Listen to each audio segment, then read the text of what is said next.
Perkenalkan, nama saya Cynthia Ayu dari kelas 10 TKJ 1 Industri. Di sini saya akan membahas tentang networking models. Yang akan saya bahas yaitu konsep, yang kedua TCP/IP model, yang ketiga encapsulation dan decapsulation name of TCP/IP messages, dan yang terakhir yaitu ACID layer model. Langsung saja ke materi yang pertama yaitu konsep.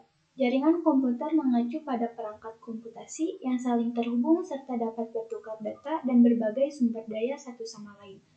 Untuk terjalinnya proses bertukar data tersebut diperlukannya aturan yang mendefinisikan bagaimana kumpulan komputer agar bisa saling komunikasi. Nah, aturan tersebutlah yang disebut dengan networking model, yaitu bagaimana setiap vendor dapat saling berkomunikasi dengan open standard networking model yang tersedia. Untuk saat ini, Open Standard Networking Models yang tersedia dan terkenal ada dua, yaitu TCP/IP Models dan ACID Model. Langsung saja ke konsep yang kedua, yaitu Beaver Open Networking Model ACID. Setiap vendor memiliki atau membuat networking model sendiri, contohnya pada tahun 1974. IBM Create System Arsitektur Network atau SNA. Kemudian muncullah masalahnya adalah setiap vendor kesusahan untuk berkomunikasi sehingga datang after Open Networking Model ACID, yaitu dengan membuat model networking TCP/IP sehingga vendor mudah berkomunikasi satu sama lain, kemudian Open Networking Model. Lanjut ke materi yang selanjutnya yaitu TCP/IP Model.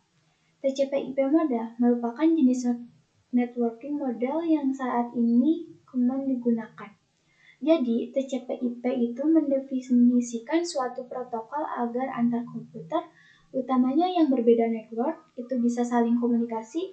Nah, untuk membantu dalam memahami setiap networking model itu dipecah menjadi bagian-bagian kecil yang disebut sebagai layer.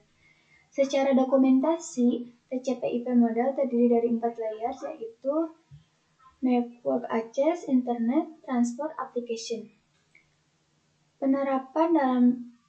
Namun penerapan dalam real network TCP/IP model lebih mudah untuk dibagi menjadi 5 layer, yaitu Physical, Data Link, Network, Transport, Application.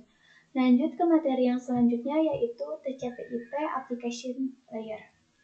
Application layer berfungsi sebagai antarmuka dengan aplikasi, mengatur bagaimana aplikasi dapat mengakses jaringan dan kemudian membuat pesan-pesan berskala.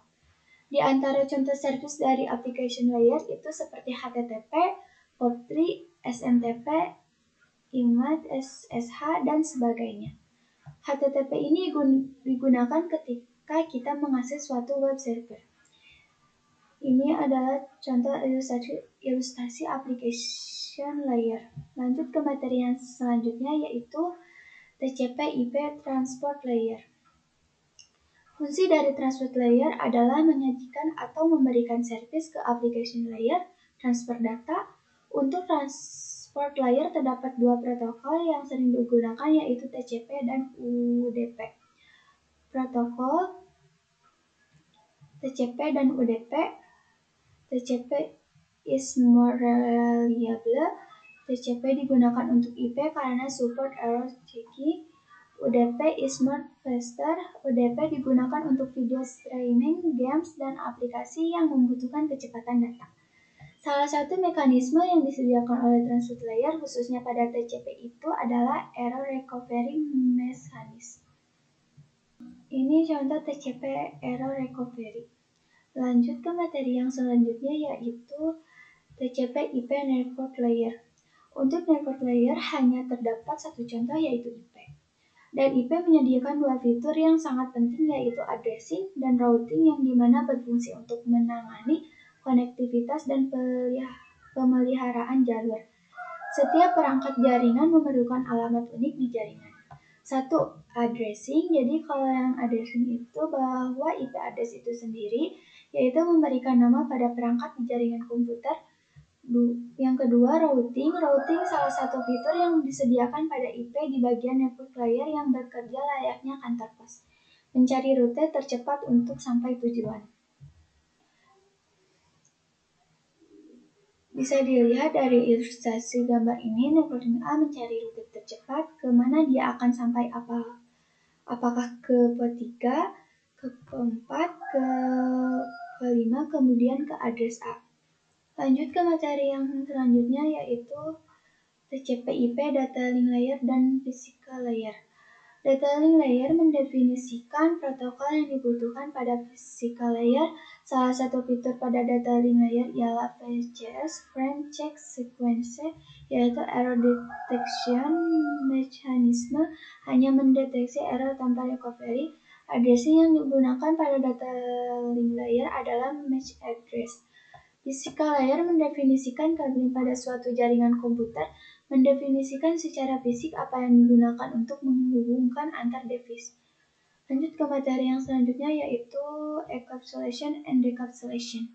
Encapsulation itu proses membungkus data dengan header pada data di setiap layernya. Adapun decapsulation maka itu sebaliknya. Name of TCP atau IP messages. Application layer kepada data, transfer layer kepada data, tambah TCP header menjadi segmen, network layer kepada data, tambah TCP header, tambah IP menjadi IP paket, data link layer menjadi data, tambah TCP header, tambah IP, tambah di header, dan data trailer menjadi frame. Kemudian recovery adalah sebaliknya, intinya encapsulation dan decapsulation adalah sender dan decapsulation adalah receiver. Lanjut ke materi yang selanjutnya yaitu OSI model konsep. Untuk saat ini model yang sering digunakan hanya TCP/IP karena untuk dari sisi perkembangan protokolnya atau modelnya TCP/IP lebih dominan dibanding OSI layer. Namun OSI layer biasa dipelajari karena mudah dipahami. Sebelum networking model ada, setiap vendor memiliki networking modelnya masing-masing. Karena setiap vendor yang memiliki networking model yang berbeda-beda, maka komunikasi antar vendor sulit dilakukan. Jadi usaha untuk membangun suatu jaringan komputer sangat gede. Banyaknya vendor tadi itu bagaimana upaya agar tetap bisa berkomunikasi dengan baik antar vendor yang lainnya.